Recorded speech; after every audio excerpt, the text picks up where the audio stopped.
wabarakatuh. Makin pas, makin pasti, Pas FM Pati. Selamat pagi mitra Pas yang dirahmati Allah. Jumpa lagi bareng sama Amel. Kali ini di program Ruang Muslimah, kerjasama Radio Pas FM Pati dengan JP3M, Jamiah Perempuan Pengasuh Pondok Pesantren dan Mubalighah. Dan pagi hari ini kita akan membahas tema mengenai ibu sebagai penjaga gawang puasa keluarga, ya. Bersama dengan narasumber yang sudah hadir, Ibu Nyai Arina Hidayah. Assalamualaikum warahmatullahi wabarakatuh, Bu Nyai. Waalaikumsalam warahmatullahi wabarakatuh. Sehat Bu Nyai Nji? Alhamdulillah. Alhamdulillah sehat, meskipun tanggal merah tetap ini masuk nih. Tanggal merah menyempatkan diri. Iya, dan mitra Pas, untuk Anda yang ingin bergabung, yang ingin bertanya, bisa SMS ataupun WA di 085277999101, teleponnya di 0295385877, atau Anda bisa bertanya di kolom komentar live fanpage kami di Radio Pas FM Pati 2. Oke, tema kita ibu sebagai penjaga gawang puasa keluarga. Ini maksudnya seperti apa ini, Bu Nyai? Monggo. Assalamualaikum warahmatullahi wabarakatuh. A'udzubillahi minasyaitonirrajim. Bismillahirrahmanirrahim. Innal hamdalillah nahmaduhu wa nasta'inuhu wa nastaghfiruh wa na'udzu billahi min syururi anfusina wa min sayyiati a'malina. May yahdihillahu fala mudhillalah wa la mudhillalah fala mudhilla wa may yudlil fala hadiyalah. Asyhadu an la ilaha illallah wahdahu la syarikalah wa asyhadu anna Muhammadan abduhu wa rasuluh, amma ba'du. Pendengar setia Pas FM yang kami hormati, serta Mbak Amel yang selalu tampil cantik. Semoga saja Allah karuniai kecantikan lahir dan batin. Amin. Amin. Pada tema pada pagi hari ini, saya mengambil tema ibu sebagai penjaga gawang puasa keluarga. Kenapa?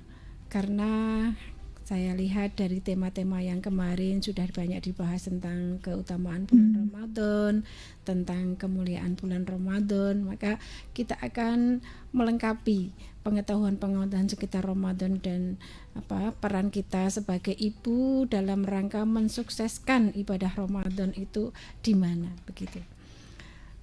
Ibu-ibu serta pendengar setia Pas FM Padi yang kami hormati, kita mesti patut untuk selalu bersyukur bahwa pada pagi hari ini, di hari yang ke-16 ya, kita masih diberikan kesempatan oleh Allah menjalankan ibadah puasa ini. Semoga saja Allah memberikan kekuatan, kesehatan sampai nanti kita bisa menjalankan puasa Ramadan sampai selesai dan sempurna. Seperti yang menjadi kegiatan-kegiatan di setiap bulan Ramadan, bahwa Ramadan itu karena saking semangatnya orang-orang Muslim menyongsong bulan Ramadan, mereka menyemarakkan dengan berbagai kegiatan, mulai dari sholat taraweh, mulai dari tadarus sampai pagi-pagi takjil, sampai banyak kegiatan-kegiatan positif. Yang biasa tidak sholat malam juga mulai sholat malam, yang biasanya zikirnya sebentar menjadi panjang ya, karena hirroh atau motivasi di bulan Ramadan. Di sisi lain kita juga melihat kehidupan yang berbeda atau kegiatan yang berbeda dari apa yang kita lakukan sebagai ibu rumah tangga. Nah, di situ saya ingin membawa pemikiran atau mindset pemikiran para ibu-ibu menghadapi tugas-tugas yang secara rutin kita lakukan di bulan Ramadan, yang kalau kita tidak pandai mensikapinya itu bisa menjadi satu beban. Ya, beban bagi kita kalau Ramadan menjadi capek, kalau Ramadan menjadi kurang tidur, kalau Ramadan menjadi banyaklah ya. Sehingga terkadang ini mungkin saya sendiri ya, atau mungkin yang lain mengalami ya. Kadang kita menjadi mengeluh ya. Oleh karena itu saya ingin memotivasi diri saya sendiri dan juga ibu-ibu yang lain, bagaimana kita bisa menjadi menikmati apa yang kita lakukan di bulan Ramadan yang berbeda dari bulan-bulan lainnya. Okay. Misalnya kita jadi berpikir bahwa ketika orang-orang atau suami kita atau keluarga kita di malam hari mulai bangun malam untuk melakukan sholat. Sementara kita yang ibu-ibu tidak sholat tapi malah ke dapur, gitu. Harus menyiapkan makan sahur, harus membuat ini dan itu. Atau kalau misalnya kita sempatkan sholat lebih dahulu, kita menjadi tidak khusyuk karena takut kehabisan waktu, sehingga hidangan sahur menjadi tidak terhidangkan dengan sempurna, sehingga kita merasa bahwa ibadah kita menjadi sedikit, ya. Kenapa Allah takdirkan saya dengan tidak sama dengan laki-laki yang mereka bisa sholat lebih lama, berzikir lebih lama, sementara saya harus di dapur, ya. Yang itu terkadang membuat kegelisahan kita, sehingga kita merasa menjadi kurang sempurna dalam menjalankan ibadah Ramadan, tidak seperti yang dilakukan oleh bapak-bapak atau kaum lain yang selain ibu-ibu, begitu, ya. Nah, sebenarnya tidak demikian, ya.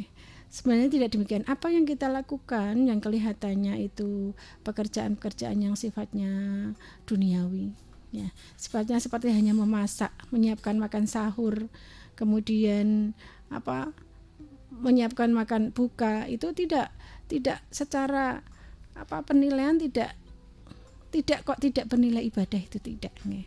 Tapi itu pun sebenarnya kalau kita niati dengan baik, kalau kita niatkan dengan ikhlas bahwa kita sedang merawat atau melayani orang-orang yang berpuasa di dalam keluarga kita, itu akan menjadi sebuah pahala yang besar. Seperti yang ada di dalam hadis diterangkan, kamin amalin yatasawwaru bi surati amalid dunya thumma yasiru bi husnin niyyah min a'malil akhirah. Wa kam min amalin yatasawwaru bi surati amalil akhirah thumma yasiru min a'malid dunya bi su'in niyyah. Jadi berapa banyak perbuatan-perbuatan yang kelihatannya itu perbuatan yang bersifat duniawi, tapi karena dengan baiknya niat, ya, maka dia menjadi perbuatan yang dinilai sebagai amal akhirat atau dihitung sebagai ibadah. Dan demikian juga berapa banyak amal-amal yang kelihatannya amalan akhirah, tapi karena salah niatnya, maka itu menjadi tidak terhitung sebagai amal akhirah, tapi hanya bersifat duniawi saja.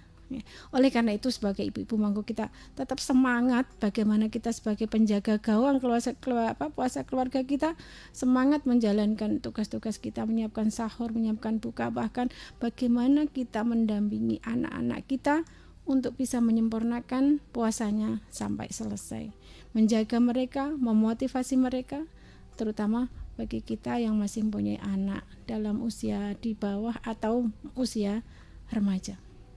Betapa banyak tantangan-tantangan mereka di luar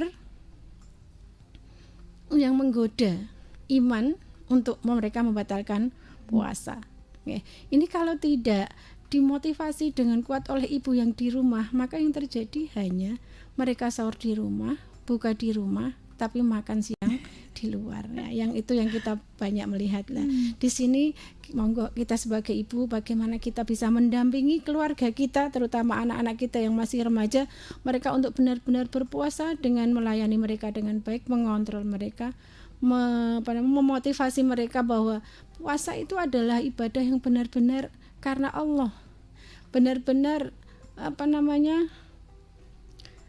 ya butuh perjuangan, ya, sehingga kita nanti bisa benar-benar membawa kualitas keluarga kita seperti yang disampaikan di dalam Al-Quran, bahwa tujuan puasa bagaimana kita meningkatkan ketakwaan kita kepada Allah, ya. Ibu-ibu pendengar setiap Pas FM yang berbahagia, jadi ada seorang tokoh yang mempunyai buku, ya, yang judulnya adalah Biniyatis sholihah tasbahu amalid dunya ibadatun.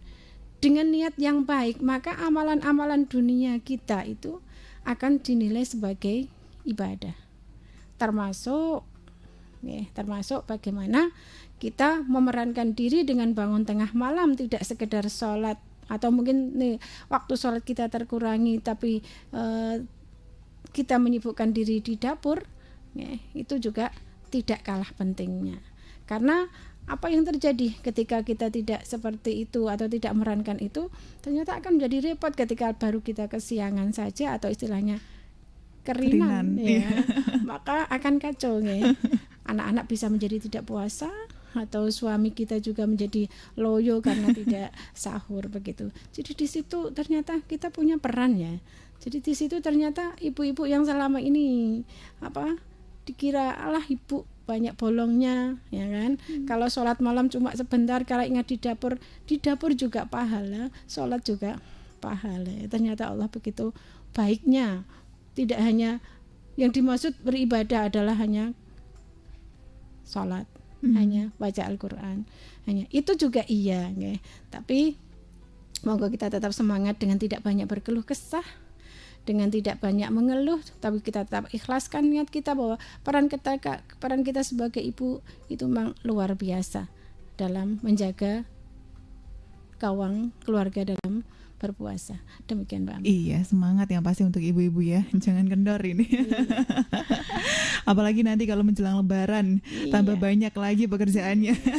Ini baru separuh perjalanan. Betul sekali. Dan Mitra Pas, menarik sekali perbincangan kita di pagi hari ini ya.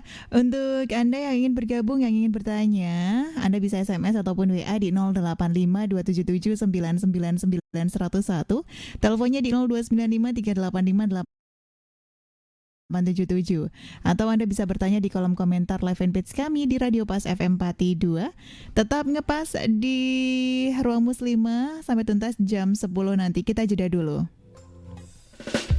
Kami akan kembali. Anda masih bersama 101 FM Radio Pas Pati. Radio Pas Pati.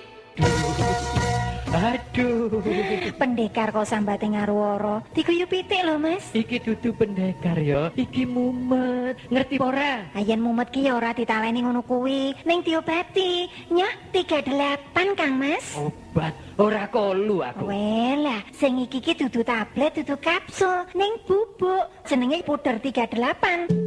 Wah, kemepir rasane. Puder 38 pancen ho. Oh, sak celegukan kroso kasihate. Puder 38 sanggup ngusadani sak warnaning sakit kepala, pegel linu, letih lesu, sakit pinggang lan sakit gigi. Yen sampean mumet, ngelu, gusi bengkak lan boyok pegel sarta letih lesu, langsung wae diombeni puder 38. Puder 38 sak celegukan kroso kasihate. Dapatkan puder 38 di Radio Pas FM Pati, Jalan Raya Pati Kudus, KM 3 Pati, belakang Jasa Raharja Pati.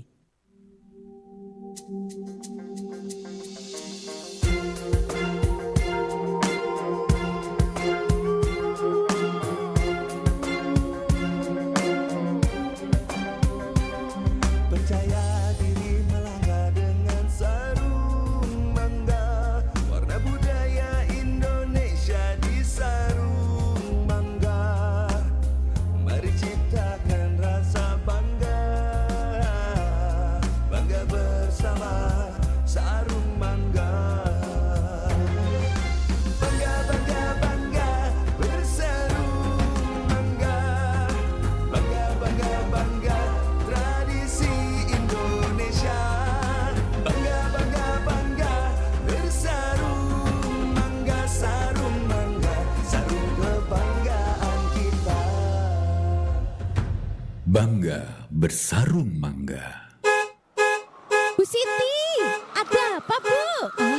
Bu, ini loh, bingung caranya matiin alarm mobil. Aduh, gimana ya? Wih, mobil baru ya Bu? Iya Bu, abis dapat hadiah undian Tamades dari Bank BPR BKK Pati. Hah? Kok bisa Bu? Gimana caranya? Caranya, buka tabungan Tamades dan deposito di BPR BKK Pati. Setoran awal cuma 50.000 untuk Tamades, deposito minimal 1 juta, berhadiah mobil, sepeda motor, TV, kulkas, Magicom, diundi 1 tahun sekali loh Bu. Mau dong Bu, tapi aman kan Bu? Iya Bu, BPR BKK bank milik pemerintah, dijamin LPS, administrasi ringan, bunga menarik, ada hadiah langsungnya juga loh. Sudah ya Bu ya, saya jalan dulu.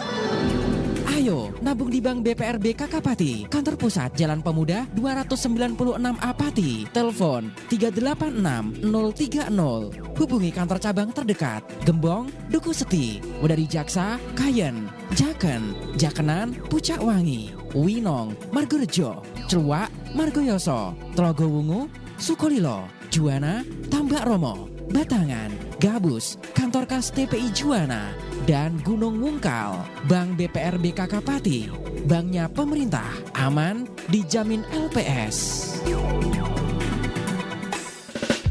Anda masih bersama 101 FM Radio Paspati. Radio Paspati. Ruang Muslimah. 101 FM Radio Paspati, saluran informasi warga Pati, masih di Ruang Muslimah Mitra Pas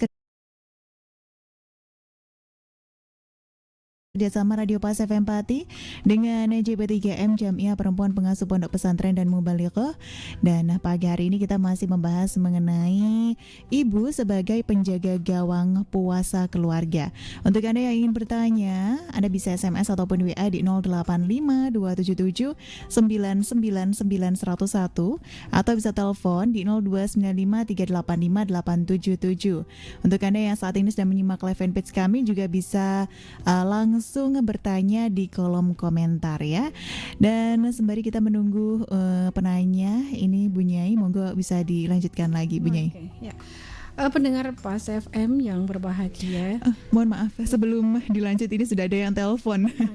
Kita angkat dulu. Halo, assalamualaikum. Salam. Iya, dari siapa ini? Dari Mas Pras ini Mbak di Wonorejo. Mas Pras, monggo mau tanya Mas Pras? Mau tanya ini Mbak. Bagaimana Mas Pras? Saya lihat itu gini Mbak, ada orang itu di luar bulan suci Ramadan itu tidak sholat. Tapi kebetulan di bulan suci Ramadan itu dia sholat berpuasa. Itu puasa yang diterima kah tidak ya Mbak? Oh iya, sudah? Sudah. Oke, terima kasih Mas Pras. Ya, Waalaikumsalam. Terima kasih untuk Mas Prastio. Nah, ini bunyi mau dijawab dulu apa mau dilanjutkan lagi nih bunyi? Monggo dijawab langsung. Iya, dijawab langsung. Ada yang bertanya lagi, kita angkat dulu lagi. Halo, assalamualaikum. Waalaikumsalam. Iya. Ini baca Pak Mbak. Iya, monggo Bu. Itu nak siang estri niku angsal ziarah teng alam kubur. Ziarah teng alam kubur niku wong boleh apa mboten? Oh iya. Terus masih ada lagi Bu? Iya. Nanti kula tarawih niku kan enggak ada perbatasannya.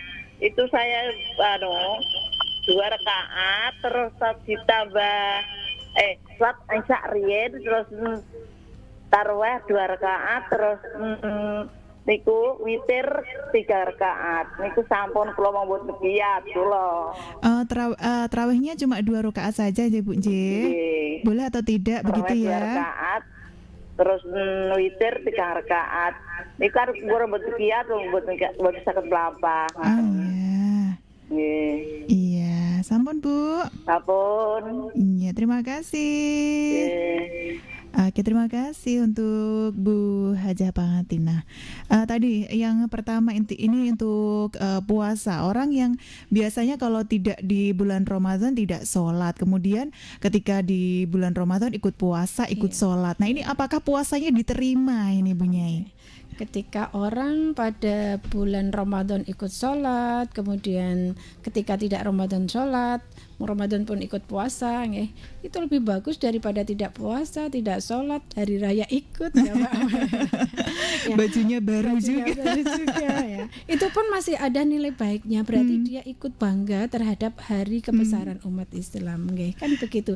Jadi kita memandangnya dari sisi positifnya saja. Jadi kita ampunlah, misalnya kita melihat orang yang seperti itu jangan sampai kemudian kita antipati atau mencemooh, orang poso tidak sholat, kenapa tiba-tiba bulan Ramadan sholatnya. Kita berbaik sangka saja, semoga Ramadan ini adalah awal mereka untuk menjadi baik, awal mereka untuk mau sholat untuk kedepannya. Doa-doa kita kan seperti itu.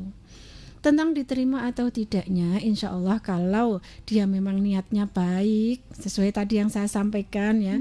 Jadi walaupun sholat, walaupun puasa, itu kan kelihatan amalnya amal akhirat ya. Tapi kalau dia niatnya tidak baik, misalnya untuk gaya-gayaan atau untuk tren-trenan saja, ya itu nanti akan sekedar tren, untuk gaya saja. Jadi nilainya adalah nilai kehidupan duniawi. Tapi toh seandainya dia itu tidak Ramadan, tidak sholat, kemudian Ramadan sholat, kalau memang dia niatnya pengen memperbaiki diri, insya Allah Allah itu maha baik. Ya, maha baik. Faman ya'mal mithqala dzarratin khairan yarah wa man ya'mal mithqala dzarratin syarran yarah. Jadi seberapapun orang itu berbuat baik, Allah akan tetap mencatatnya sebagai amal yang baik. Dan begitu sebaliknya, seberapapun amal jelekan kita, Allah juga akan mencatatnya sebagai amal yang jelek. Maka nanti di akhirat itu ada yang namanya yaumul hisab. Ya, jadi yaumul hisab itu di mana semua amal perbuatan kita, ketika kita tidak sholat ya akan diperhitungkan, ketika kita sholat ya akan diperhitungkan, ketika tidak puasa ya akan diperhitungkan, begitu. Dan itu pun tidak menutup kemungkinan ketika kita juga akan diampuni kesalahan-kesalahan kita oleh Allah. Gitu ya.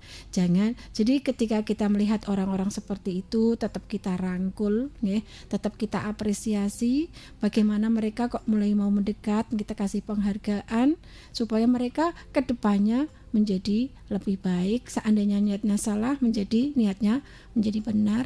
Seandainya mereka baru berpura-pura, semoga selanjutnya menjadi tidak berpura-pura.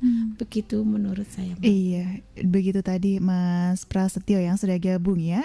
Dan yang kedua ada Boja Pangati tadi yang bertanya apakah wanita itu boleh ziarah kubur.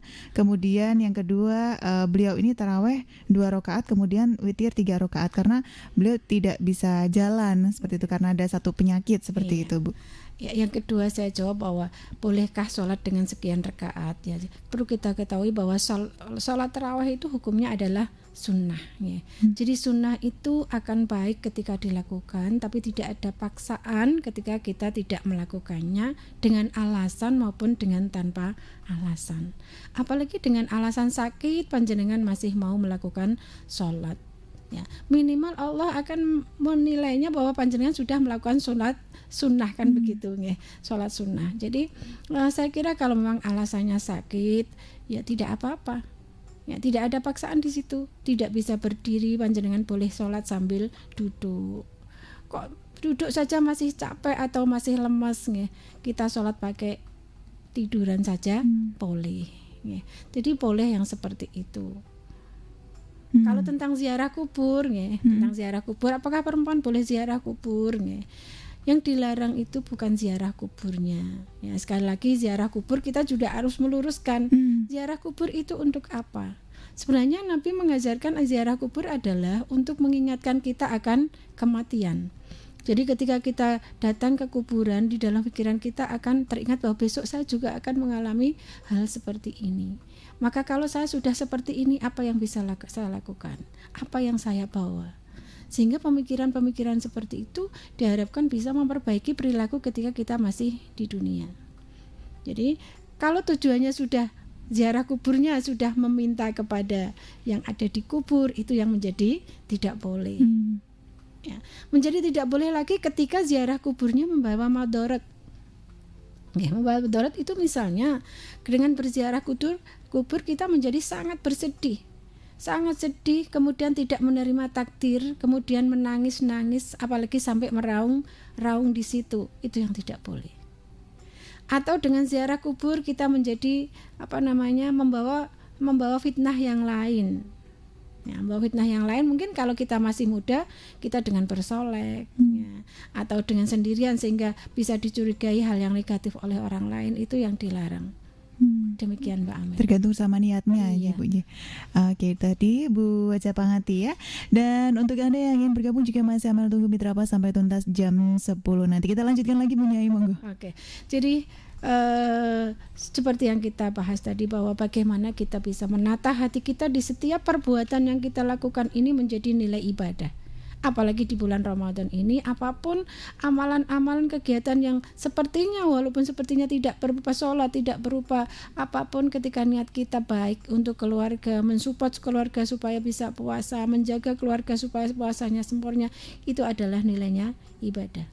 Jangan sampai kegiatan-kegiatan yang kita lakukan di bulan Ramadan sebagai tugas-tugas ibu rumah tangga nek sore gawe kolak, ya kan, nek pacar gawe kopi dan seterusnya hanya sekedar adat saja, ya, hanya sekedar kebiasaan. Seperti dalam Syarah Arba'in dikatakan ibadatu ahli ghaflah adatun wa ibadatu ahli yaqdah ibadatun.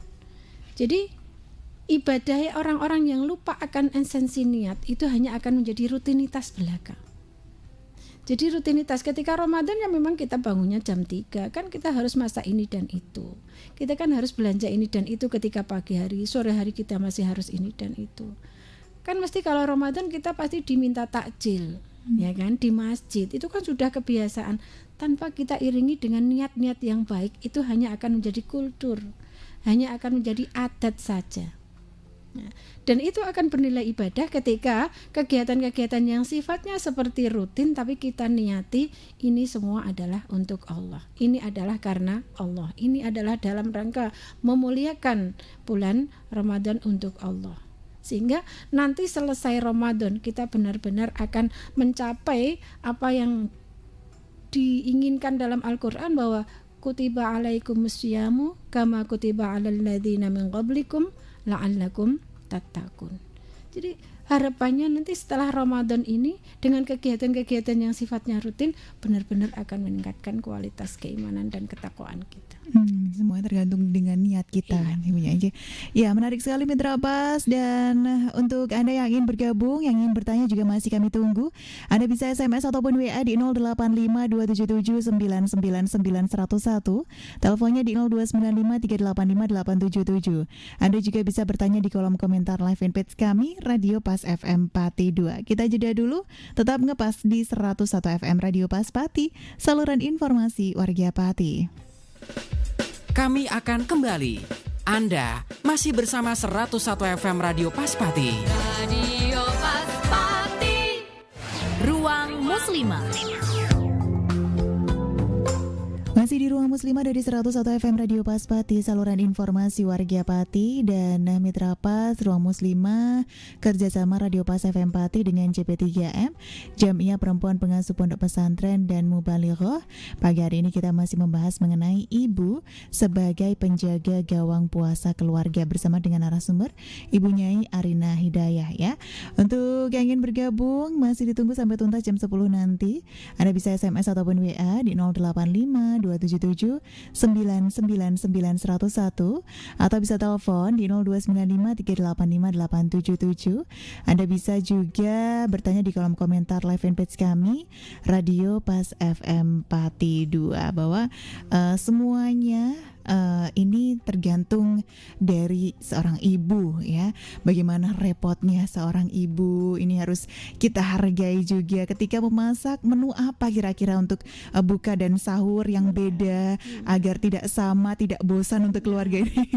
Pusingnya iya, betul sekali, pusingnya seperti apa. Apalagi nanti ketika mendidik putra-putri ketika puasa, sudah mulai puasa, bagaimana memberikan pengertian untuk putra-putrinya agar ikut puasa dan lain sebagainya. Perjuangan seorang ibu ini memang besar sekali dan ya memang patut untuk dihargai seperti itu, Bu Nyai. Oke, monggo kita lanjut lagi, Bu Nyai. Oke, terima kasih Mbak Aman. Selanjutnya tadi kita sampaikan bahwa seperti yang dipesankan oleh Al-Quran bahwa puasa itu mestinya membawa efek muttaqin, kita menjadi lebih muttaqin, kita menjadi lebih meningkat ketakwaannya. Jangan sampai kita dengan puasa tapi kita tergolong kepada orang yang terhalang kebaikan pada bulan Ramadan, ya. Karena ini ada hadis lain yang lebih miris lagi, bagaimana kita puasa di bulan Ramadan tapi kita terhalang dengan kebaikan-kebaikan yang ditawarkan oleh bulan Ramadan. Ya. Jadi tidak menjadi lebih bertakwa, tapi ternyata kita tidak mendapatkan apa-apa dengan adanya bulan Ramadan itu. Ini bagaimana? Orang yang seperti apa yang terhalang kebaikannya pada bulan Ramadan? Nah, monggo kita simak bareng-bareng, ya. Jadi ada 3 golongan di mana mereka itu terhalang oleh kebaikan bulan Ramadan. Yang pertama adalah Ini diceritakan dalam suatu hadis ya, yang diriwayatkan dari Ka'ab bin Ajrah, bahwa hadis itu menerangkan bahwa ketika Nabi sedang berkhutbah ya, sedang berpidato ya, beliau naik ke tangga 1 itu ngendikan amin. Naik ke tangga 2 beliau bilang lagi amin. Naik ke tangga 3 beliau bilang lagi amin. Sehingga para sahabat penasaran, ada apa toh Kanjeng Nabi, panjenengan kok bilang ngendikan amin, amin, amin sampai 3 kali ya. Ternyata ketika Nabi ditanya seperti itu, maka Nabi mengatakan bahwa di tangga pertama itu malaikat Jibril menyampaikan bahwa dilaknat orang yang bertemu Ramadan tapi tidak diampuni ya. Nabi mengatakan amin. Yang kedua, di tangga kedua malaikat mengatakan lagi, dilaknat orang yang ketika disebut namamu dia tidak mau bersolawat padamu. Dan di tangga yang ketiga, dilaknat lagi orang yang kedua orang tuanya sampai usianya lanjut bersamanya tapi tidak membuatnya masuk surga. Nah, jadi keterangannya seperti apa kok bisa seperti itu? Dilaknat itu artinya mereka dilaknat oleh Allah, yang akhirnya juga karena dilaknat oleh Allah pastinya mereka akan masuk ke dalam neraka. Nah, jangan sampai kita tergolong pada ketiga golongan ini. Sekarang yang dimaksud dengan golongan pertama, dilaknat orang yang bertemu Ramadan tapi tidak diampuni, itu orang yang seperti apa? Nah, di sini kita memerankan diri supaya keluarga kita jangan sampai sudah ketemu Ramadan, di mana orang-orang dengan datangnya Ramadan begitu berharap akan ampunan Allah, tapi ternyata malah tergolong orang-orang yang tidak diampuni. Siapakah mereka? Yaitu orang yang ketika di bulan Ramadan melakukan perbuatan-perbuatan yang menyimpang atau maksiat, tidak mau bertobat sampai Ramadannya habis. Nah, ini perlu kita bahas bersama atau perlu saya sampaikan karena yang terjadi di sekeliling kita, di depan mata kita adalah seperti itu. Kalau kita melihatnya di masjid ketika tarawih atau menjelang buka ketika sore di masjid, maka mungkin pemikiran kita baik-baik saja ya. Orang-orang atau masyarakat ini baik-baik saja, atau keluarga kita baik-baik saja kalau di komunitas itu. Tapi ketika kita sudah melebarkan pandangan kita di luar itu ya, di jalan, di terminal, atau di mana, atau di tempat pojok-pojok remang-remang ya, begitu banyak kemaksiatan-kemaksiatan yang merajalela. Mereka tidak puasa itu dengan tanpa beban atau tanpa rasa malu, merokok sambil naik motor ya. Atau bahkan kalau remaja mungkin malah berpacaran di bulan puasa. Atau bahkan maraknya miras, atau banyaknya warung-warung yang buka hampir di seluruh sudut kota. Bahkan tidak cuma kota, saya yang berada di pinggiran juga banyak warung-warung yang dipenuhi oleh anak-anak remaja, mereka juga anak sekolah, atau bahkan mereka kadang juga orang-orang dewasa. Nah, ini kan salah satu contoh bagaimana mereka ada di bulan Ramadan tapi melakukan banyak kemaksiatan. Nah, di sini peran keluarga, peran ibu harus muncul. Bagaimana ibu bisa memastikan kalau anak-anaknya yang sedang sekolah ini benar-benar puasa, tidak hanya sahur di rumah, buka di rumah, tapi siang jajan di luar. Bagaimana kita bisa membentengi mereka, memagari mereka supaya dalam hatinya betul-betul punya keimanan yang kuat. Tanpa orang tua, tanpa ibu pun saya tetap berpuasa. Tanpa dilihat keluarga pun saya tetap berpuasa. Sehingga kita tidak melewati Ramadan 1, Ramadan 2, Ramadan berikutnya sampai nanti kita di akhir hayat tidak sia-sia. Karena kita sudah mendapat ampunan di bulan Ramadan, dan keluarga kita sebagai bentuk menjalankan perintah Allah, qu anfusakum wa ahlikum naro, jagalah dirimu dan juga keluargamu dari api neraka. Nah, jadi prihatin sekali kita kalau melihat di luaran anak-anak yang pakai seragam sekolah, rokok jedul-jedul, jajan di warung, padahal tahunya ibunya di rumah dia sedang berpuasa. Nanti juga sudah dibelikan baju untuk hari raya. Ya. Jadi Itu yang membuat keprihatinan kita. Dan itu adalah golongan mereka yang tidak akan mendapat kebaikan-kebaikan pada bulan Ramadan. Yang kedua, siapakah mereka yang dilaknat, yang diamini oleh Nabi ketika beliau naik mimbar yang kedua? Adalah orang yang ketika disebut namanya, namamu yaitu Nabi Muhammad, dia tidak mau bersolawat padamu. Jadi ini ya di luar konteks ya, tapi dalam satu hadis kita ceritakan bahwa orang ketika mendengar nama Nabi Muhammad disebut, maka sangat disunahkan membaca sholawat. Jadi Allahumma sholli ala Sayyidina Muhammad, maka kita akan mengucapkan sallu alaihi. Ya, kategori orang yang pelit itu adalah orang yang ketika disebut namanya Muhammad dan dia tidak mau membaca sholawat. Ya.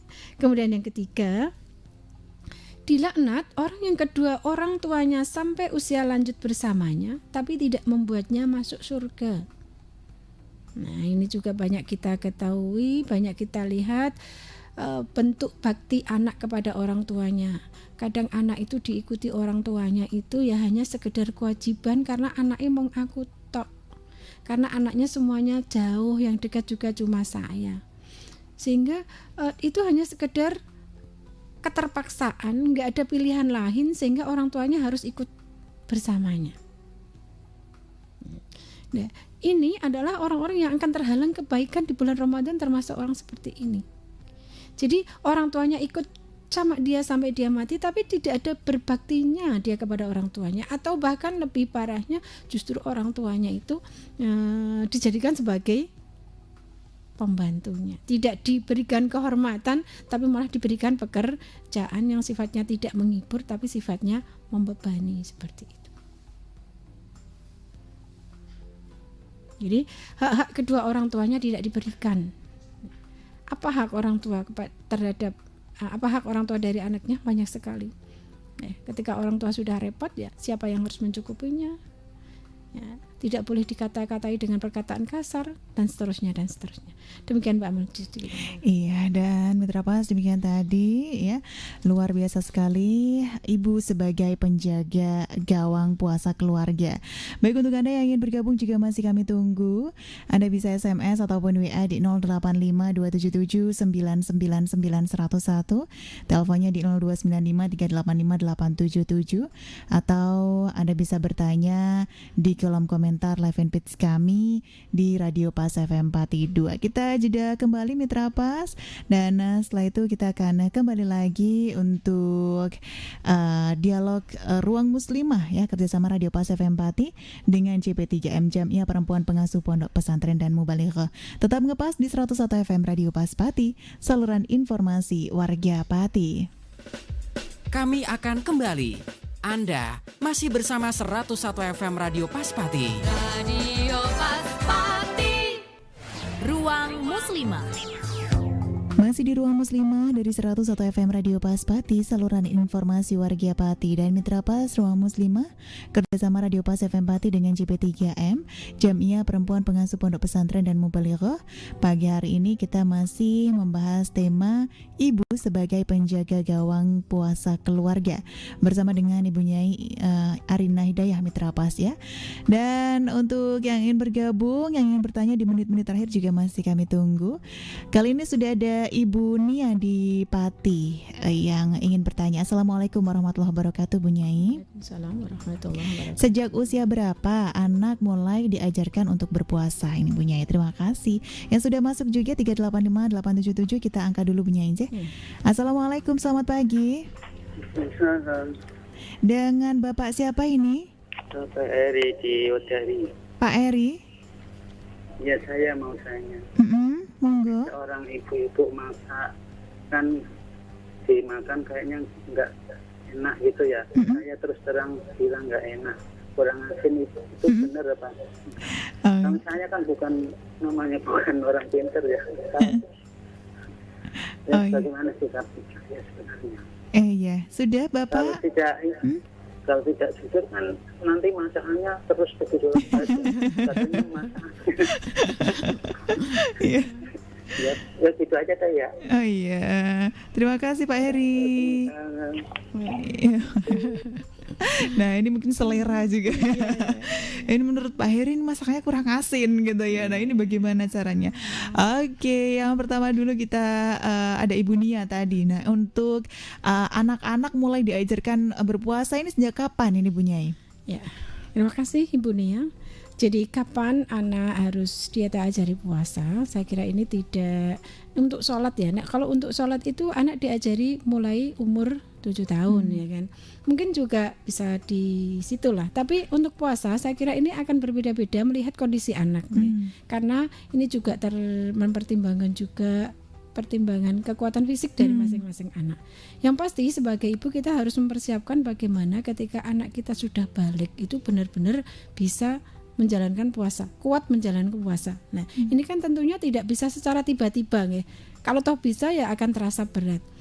Tapi kalau kita sudah ajari secara bertahap ya, yang pasti secara bertahap mengenai dari umur berapa dan kapan dia harus sempurna itu akan sangat berbeda dengan kondisi dari masing-masing anak. Secara bertahap itu misalnya, ya, kita boleh mengajari anak kita dengan sahur di pagi hari ya, seperti sarapan, sifatnya hanya mengatur pola makan dan tidak makan di sembarang tempat, makan di setiap waktu, tidak seperti itu ya. Jadi jam 7 anak-anak ayo adik sahur begitu, nanti zuhur boleh berbuka tapi nanti puasa lagi ya, seperti itu. Sampai kemudian dia benar-benar bisa sahur pada malam hari, mungkin juga masih berbuka di waktu siang hari, puasa lagi sampai sore hari. Itu pun tidak semua anak mampu. Walaupun di sisi lain saya juga melihat anak yang masih kecil saja tidak mau berbuka sampai pada waktunya maghrib gitu. Ada yang seperti itu saking semangatnya, saking pintarnya ibunya memberikan motivasi bahwa dengan berpuasa nanti kamu akan begini begitu, akan mendapat pahala besar dan seterusnya, sehingga anak-anak benar-benar semangatnya kuat sampai dia merasa kesakitan karena lapar, dia tetap tidak mau berbuka ya. Tapi yang pasti mungkin tidak bisa disamakan ya, untuk kapan anak harus puasa dalam 1 hari penuh atau setengah hari atau dengan mengatur pola makan. Yang pasti kita harus persiapkan putra-putri kita nanti ketika dia sudah balik ya. Balik itu kalau perempuan ya dia sudah mulai haid ya. Mulai haid itu kan anak-anak atau menstruasi nggak istilahnya. Anak-anak juga akan berbeda. Ada anak yang menurut agama itu menstruasi paling kecil dianggap mens itu adalah ketika dia umur 9 tahun. Dia mengeluarkan darah sudah bisa terhitung sebagai menstruasi. Nah, di saat dia sudah menstruasi bagi anak perempuan, maka di situ sudah penuh dia dihitung sebagai orang yang balik. Balik itu artinya dia harus menjalankan seluruh kewajiban-kewajiban sebagai umat muslim. Kalau laki-laki, maka kita harus mempersiapkan anak-anak kita, mereka bisa puasa dengan penuh ketika sudah balik dengan batasan dia sudah pernah mimpi basah. Nah, itu batasan untuk laki-laki balik. Demikian Mbak Emil. Iya. Terima kasih Bu Nia. Selanjutnya tadi ada Pak Heri. Nah, ini ketika seorang ibu memasak, masakannya ini tidak enak. Begitu ya. Iya Pak Heri, begini ya, saya juga sering masak. Tapi begini Pak Heri, ini Kak saya curhat sekalian ya. Ketika kita masak kemudian langsung dibilang masakan nggak enak, sakit hati atau kasinan ya. Itu secara spontan kita akan kelihatan emosinya ya. Kita udah capek-capek ya kan. Nah, mungkin ya yang perlu dipertimbangkan bukan masalah tidak mengingatkan, tapi caranya mungkin ya. Caranya bagaimana kita mengingatkan pasangan, istri atau pembantu bisa jadi yang masak bahwa makanannya kurang asin atau keasinan atau kurang pedas atau kurang bagaimana, disampaikanlah secara baik. Bagaimana panjenengan pasti lebih tahu istri panjenengan itu akan tersinggung ketika diapakan. Nah, akan bisa menerima kritik dengan cara seperti apa. Itu kan orang kan berbeda-beda ya kan. Ana sing diloro yo ora malah yo ora enak dipangan enak dipangan, enak gak dipangan ya, ada yang berubah seperti itu. Tapi ada yang menangis di kamar loh Pak Eri ya, ketika masakannya dibilang gak enak ya. Atau jangan-jangan besok gak dimasakin lagi ya, atau besok udah gak usah makan di rumah, makan aja di luar, kan repot ya. Jadi ini hanya tentang komunikasi ya Mbak Amel, tentang komunikasi. Atau kalau perlu, kalau Pak Eri pintar masak bisa diajarin loh Pak Eri. Tidak melulu istri yang memasak. Tidak harus istri, karena sebenarnya memasak kan tidak pekerjaan istri ya. Nek kita kembali lagi kepada hukum Islam, sebenarnya itu bukan pekerjaan istri yang harus dilakukan. Itu adalah pekerjaan suami yang kemudian diperintahkan kepada istrinya, di mana istrinya harus taat, kan begitu. Iya, terima kasih Pak Heri. Yang terakhir ini Bu Nyai. Assalamualaikum warahmatullahi wabarakatuh. Ada Mas Anto yang ada di Jontro dari Jaksa. Apakah tanda imsak itu berhentinya makan atau adzan subuh lagi berhenti makan? Nah, ini terkait dengan waktu kita untuk memulai berpuasa ini Bu Nyai. Ya, imsak itu artinya mencegah ya. Imsak itu mencegah. Jadi mulai ada tanda imsak itu adalah kita mulai mencegah makan. Ya, seandainya kita masih di tengah makan ya kita lanjutkan, jangan langsung dimuntahkan ya. Masih boleh menelan, karena itu kan masih ada jeda waktu sampai subuh. Sebenarnya kita tidak boleh makan ya mulai subuh itu. Cuma takutnya kalau tidak ada imsak, ya, tidak ada tanda-tanda, tidak ada warning ya kan. Kita sudah mepet dengan subuh, di dalam mulut kita masih ada makanan. Lah kemudian kita telan, jadilah kita tidak jadi puasa karena sudah melewati waktu gimana kita harus sudah mulai puasa. Nah, dengan adanya imsak kan kita sudah udah imsak, kita harus hati-hati, sudah mulai membersihkan mulut, sudah tidak makan sesuatu, sehingga sampai saat waktunya kita harus puasa kita sudah siap. Tanda aja. Iya, karena waktu kita terbatas ini Bu Nyai, monggo untuk kesimpulan di pagi hari ini. Oke, pendengar PAS FM yang berbahagia dan dirahmati Allah, bagaimana dengan puasa ini? Marilah yang tinggal separuh perjalanan, tidak ada separuh perjalanan, kita bersama-sama memperbaiki puasa kita. Semoga kita diberikan kekuatan, semoga kita tetap diberikan keikhlasan dalam menjalankan ibadah ini, sehingga benar-benar kita bisa mencapai tujuan puasa, yaitu meningkatkan keimanan dan ketakwaan kita kepada Allah. Jangan sampai puasa kita hanya membawa murka dari Allah. Nauzubillah, summa naudzubillah. Demikian Mbak Amel. Iya, terima kasih Bu Nyai untuk waktunya di pagi hari ini. Assalamualaikum warahmatullahi wabarakatuh. Waalaikumsalam warahmatullahi wabarakatuh. Terima kasih juga Mitra PAS untuk Anda yang sudah setia mengikuti program ini sampai akhir. Amel dan juga seluruh kerabat kerja yang bertugas pamit undur diri, dan akhir kata informasi PAS FM pasti. Wassalamualaikum warahmatullahi wabarakatuh.